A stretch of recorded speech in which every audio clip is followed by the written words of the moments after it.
ദൈവനാമത്തിന് മഹത്വം. ഈ നല്ല പ്രഭാതത്തിൽ ദൈവാത്മാവ് ദൈവവചനത്തിലൂടെ നമ്മളോട് ഇങ്ങനെ ഇടപെടുന്നു.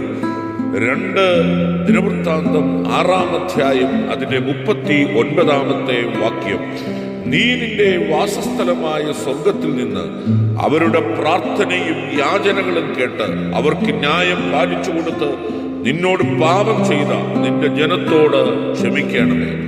ഈ നല്ല പ്രഭാതത്തിൽ ദൈവാത്മാവ് നമ്മളോട് ഇങ്ങനെ ഇടപെടുകയാണ്.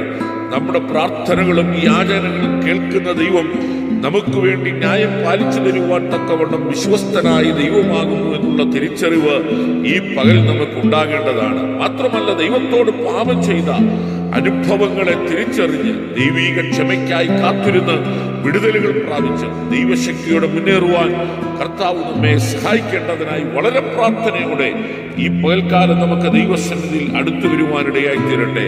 അവൻ നമ്മോട് അടുത്തു വരുമ്പോൾ നമ്മുടെ സാഹചര്യങ്ങൾ മാറുവാനും ദൈവപ്രവൃത്തിയുടെ ശ്രേഷ്ഠതയിലേക്ക് നമ്മെ എത്തിക്കുവാനും പരിശുദ്ധ സ്വർഗത്തിനിടയാകുമെന്നുള്ള തിരിച്ചറിവ് ഈ പകൽ നമ്മിൽ വ്യാപരിക്കട്ടെ. നമുക്ക് ഒരുമിച്ച് കണ്ണുകളെ അടയ്ക്കാം, പ്രാർത്ഥിക്കാം.